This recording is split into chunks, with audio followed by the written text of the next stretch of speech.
How did the impossible buck get his name? Because where he lives, he's going to be practically impossible to kill. Any hunter that takes on the challenge of hunting this basin must be highly motivated and in top physical condition. The terrain is dangerous. It's steep. There's loose gravel, loose rocks. Slipping, falling, and being injured is not out of the realm of possibility. Today he's killable. The biggest challenge is getting close to these deer with a primitive weapon, a muzzleloader. Any deer that lives there is going to be practically impossible to kill with a muzzleloader simply because you cannot get close enough without getting busted. A nice buck. He's impossible to kill, except for today.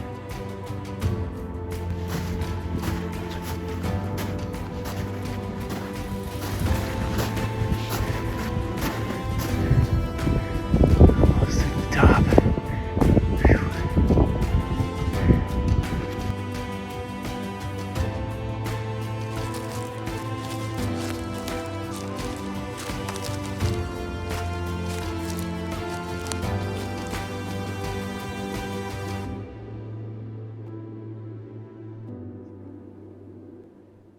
So this story begins when I received my muzzleloader tag. Got lucky once again and got a muzzleloader deer tag. Muzzleloader deer tag is super sweet because you can hunt high country bucks without drawing the early season rifle tag, and you're basically hunting early September. So the above timberline tag, that one's a tough one to get. I drew that several years ago, back in 2017. It took me 13 years to draw that tag. But muzzleloader, a lot easier. It's not in demand as much. And so I drew that tag.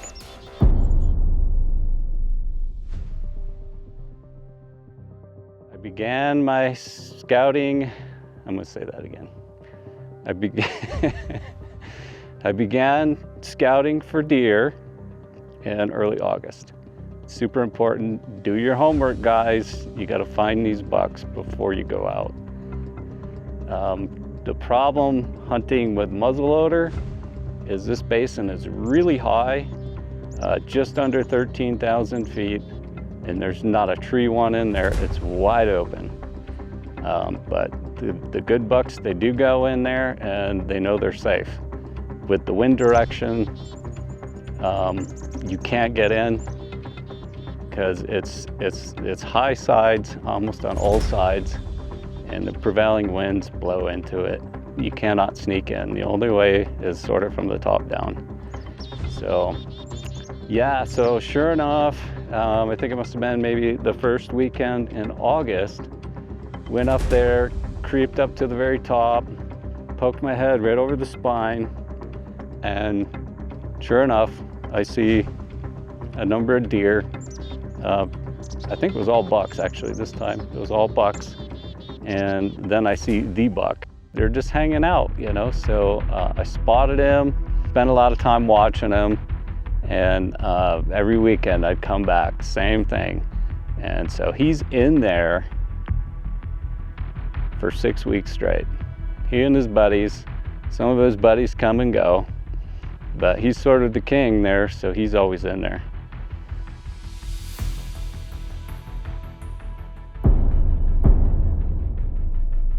I set up my camp, go back up and relocate him. Sure enough, he's still there.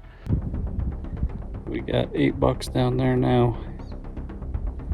The group split up. It took me a while to find them. I was a little nervous, but I figured he had to be in there somewhere, because they normally, if something happened, they all would have blown out.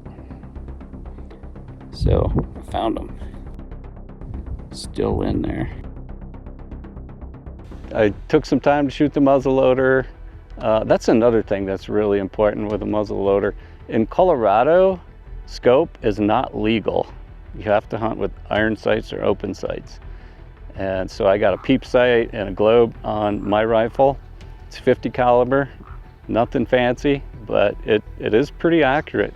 So I wanted to do some shooting from a vantage point from way up high, steep angle shots. Super important to practice those shots at the elevation that you're going to be hunting at, because the elevation does affect the trajectory of the bullet. So you need to know that that bullet is going to hit right where you aim. Okay, it's the day before opening day of muzzleloader season, Colorado 2025. It's been socked in rainy all morning. Just hoping to get some shooting in. A little lull in the weather right now, so maybe, just maybe, I can get a few shots in. Wanted to go out and relocate the buck or bucks in the basin, but pretty sure they're still going to be in there. Obviously with the rain, I'm not going to do that, and lightning, you know, I'm not going way up to the top and be vulnerable to get hit by lightning, so that would sort of suck.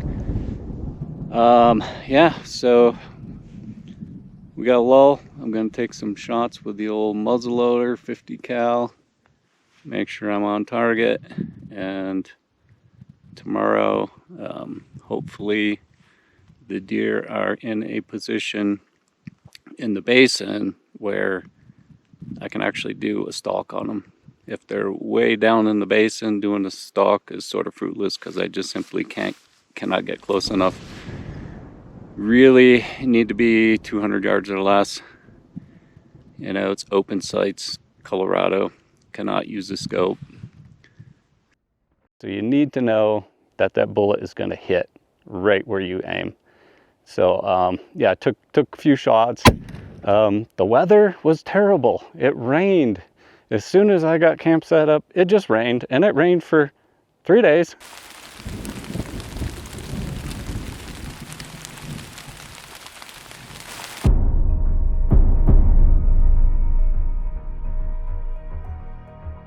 I get up in the morning and I unzip the tent and I look out.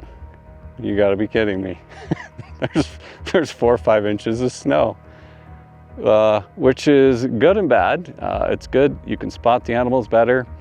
It's bad because in this steep terrain that I'm gonna be hunting on, you're gonna slide. So actually, I was unable to hunt day 1. It's just plain too dangerous. The wet, greasy snow on a slope that's like that, you're gonna go skiing, and you don't want to go skiing with a rifle in your hand. So I was unable to hunt day 1, which was a huge bummer. Woke up this morning around 1, and it was mostly cloudy, looking okay. And then when I got up this morning, this is what we have. Was not expecting that.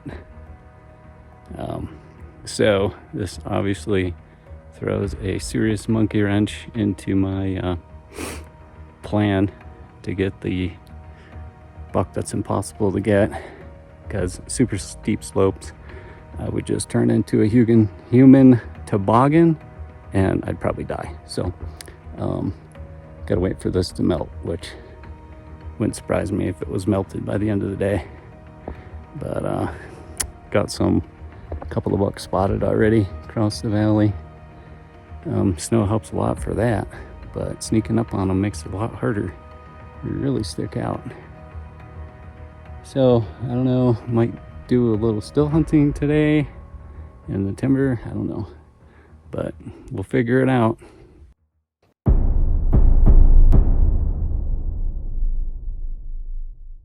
So the snow did burn off a fair amount, and so second day of the season, I get up early, go all the way up to the spine. I'm at 13,000 feet, creepy crawl over, got the binos, I'm checking the basin. Man, I don't see them. I don't see any deer, but I'm like, there's nobody that comes in here. Nobody bothers them. They're not going to go out because of the weather, because it's still a lot of good food in there. So when I'm doing my homework earlier in the season, well, before season, I locate all the bedding spots in the basin where these bucks will bed. there's one spot.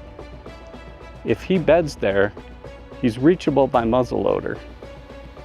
And so I'm looking with the binos, I don't see him anywhere down low. So I'm like, I'm gonna see if he's up in that high bed.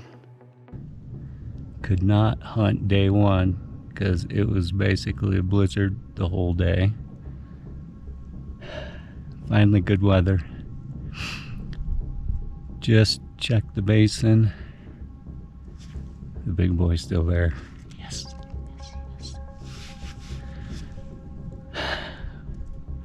He's up high, and the only way to get him, and the approach is it's risky because of the wind. It's a huge go around, come up, and he's within muzzleloader range from above. Risky because the wind's coming over the peak, they swirl. That could blow the whole thing, but he's reachable. There's 3 of them together. 2 of them are bedded right now. One's still just standing there, but I'm pretty sure he's gonna bed. I got probably at least 2 hours, maybe the whole day. I don't know. They may sit up there the whole day, but I gotta go way down the ridge, over the top, way down, over, back up, because it's completely cliffed out. No other way around. Otherwise, I got to go around the backside, which is even further and riskier yet. So I think I'm gonna go for it. He's killable. Yes. Yes. He's killable. Today he's killable.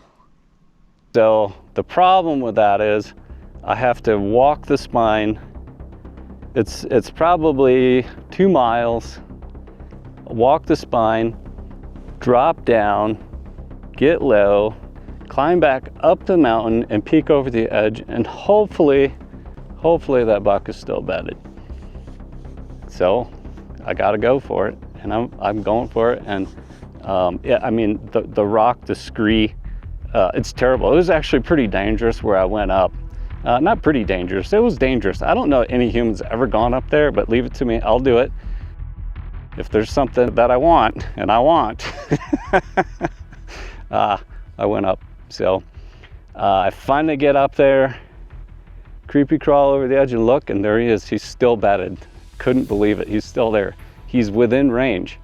He's bedded, his buddy is sort of side to me, and he's facing away. So I don't have a good shot. I could hit him in his bed, but I really wanted him to stand.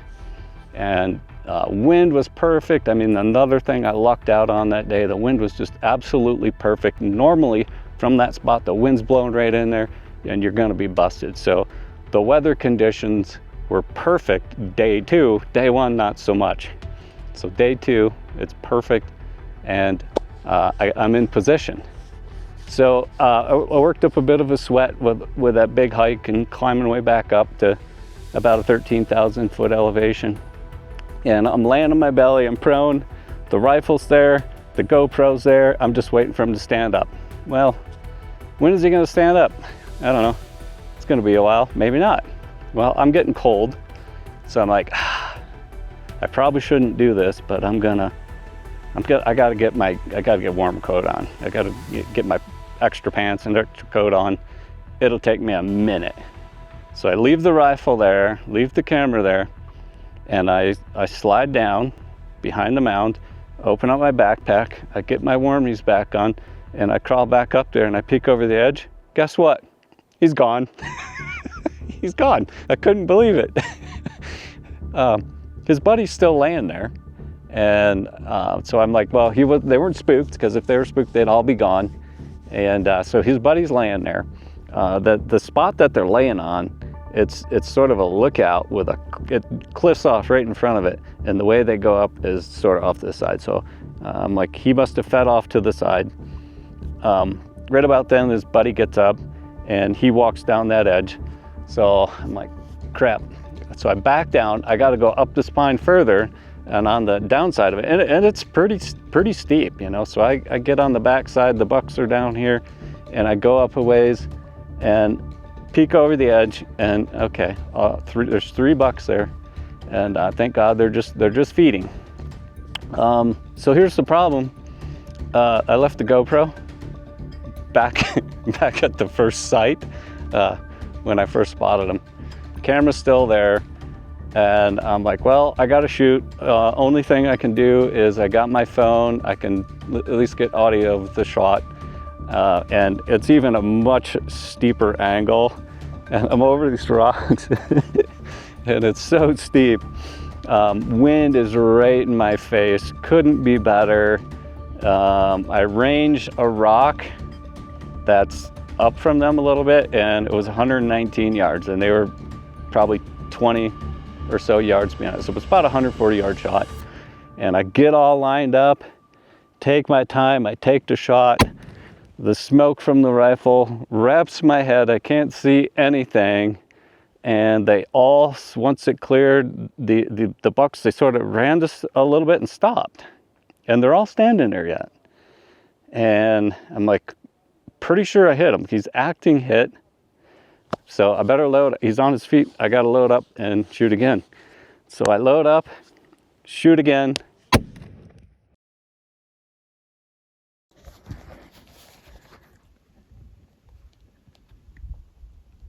Okay, I got the shot on recording. I don't think I got it in video, but there's 2 deer right down there that were with the impossible buck. I took a shot and I saw blood right behind the shoulder. I think not tight behind the shoulder, maybe just a few inches back. He was on his feet. And so I reloaded, shot again, and through the cloud of smoke I couldn't see if I hit him, but once the smoke cleared he was moving down, and there's this rock escarpment in the way and I cannot see if he's down. It's blocking. I didn't see him come out anywhere, but it's a big, pretty darn big span that rock covers. So I don't know if he's down, but I did confirm blood. He's hit.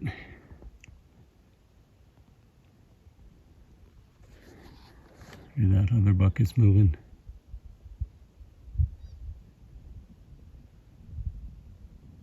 See where he's going. Oh, they're both right there.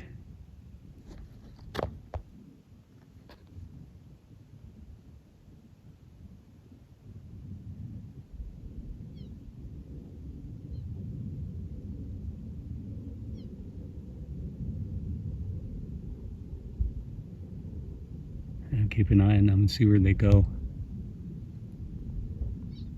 They're acting really funny. I think he's down. I think the impossible buck is down. I'll watch these bucks here and see what they do. I gotta reload and go back to my pack. I dropped my pack back there a little bit.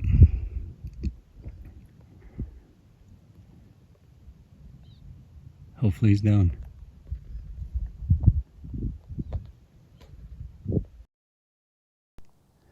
I might have just pulled off the impossible.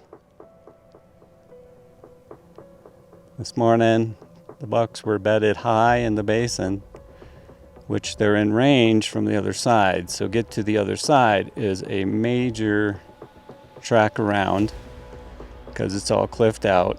Took me several hours to get here. Had to go through all this rock spree down here, super steep. Almost impossible to do without making sound, but turns out the wind was in my favor. Thank God, because it usually isn't from this spot. So, got to this spot. The bucks were bedded still. Crazy thing. I was getting cold waiting for them to stand up. So, I moved away from the rifle. So, I was perched right here. Bucks were right down on the other side.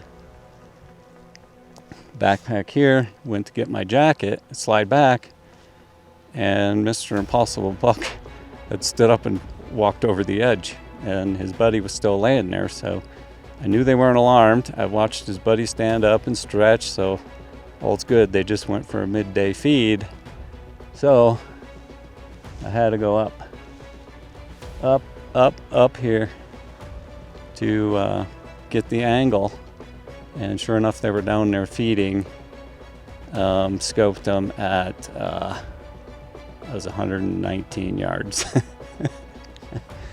So got lined up, touched it off, and they all sort of jumped and they all sort of stood there. And loaded again. Put the binos on, and I could see he was hit behind the shoulder, not tight against the shoulder, maybe that far behind the shoulder, but he's on his feet. But you could tell he's hurting. Shot again, and when the smoke cleared, the smoke, of course, coming right up in my face, which is awesome wind direction. He was moving, but you could tell he was hurting. And then there's this cliff. You know, that's this little perch that they were laying on, and it drops right off. And so he went behind that, like right away. He was only maybe 20 yards from it, and he disappeared. And I didn't see him come out anywhere else. His buddies, you know, they're still actually down there feeding. I think he's down. So gonna go look. Just got the muzzleloader all loaded up and packs ready, so it's been probably 30 minutes now. So I'm gonna start sliding on down there, and hopefully he's down. So we'll see in a few minutes. Okay, we're getting close to him now. I have not touched him yet. Just got to get through some of this rocky terrain here. Just bear with me. Hopefully I don't fall. He's just on the other side of that little rise. Ooh, Herman just took off. That was cool.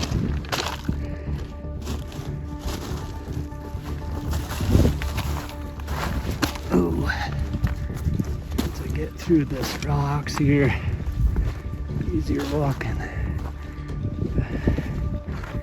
Oh, I can just see the antlers right there. Oh yeah, a fine deer. It's got some nice stickers on them.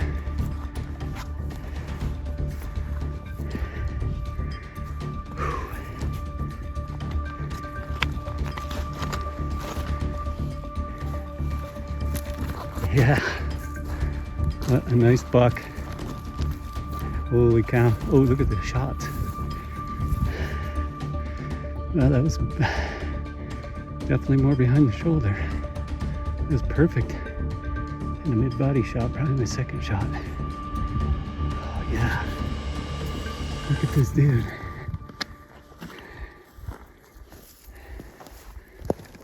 I can't believe I killed him.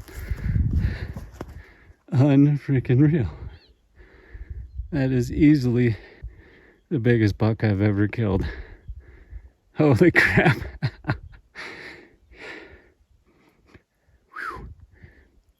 Oh, I'll move him around so I can get a little better picture of him here. Well guys, I did it. I did the impossible. I killed the impossible buck on my first day out. Unbelievable. Look at this guy. He's a doozy. He's got cool sticker points, both sides. I count these guys, so he's actually like a 6x7. A 6x7. What a massive body on this guy. Just huge. Definitely the nicest buck I've ever killed. He's impossible to kill, except for today. Took him from up there. He made a mistake today, and he bedded up high where he was actually reachable by muzzleloader from the top rim, but I had to go all the way around, all the way around, miles through scree. Just took me forever. Once I got here, he was still bedded, and they stood up and they fed over, and that's when I got him. So here he is. the impossible buck. Thank you.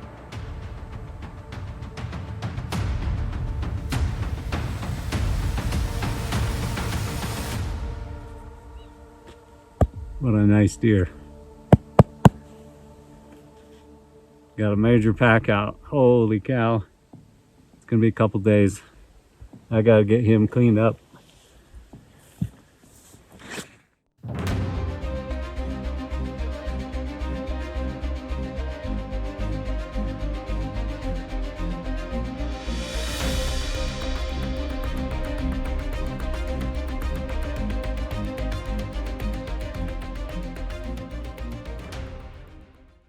Alright, that one's buried. Bury this next one. I'll load up the rack and we're gonna head out of here. Almost to the top. Whew. So when I spot this buck, I'm thinking the odds of me putting a tag on that deer, pretty low, pretty low. But you got to try. So sometimes the impossible does become possible. Yeah, do your homework, persevere, push through it. Even though terrain's steep and deep and dangerous, you know, determination. You get out of it what you put into it.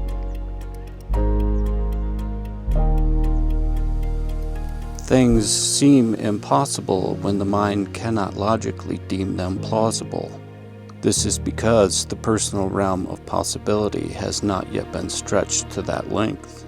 You don't know what lies beyond the horizon until you go and see for yourself. You don't know your limits until you reach them. Only when you push the boundaries do you expand them.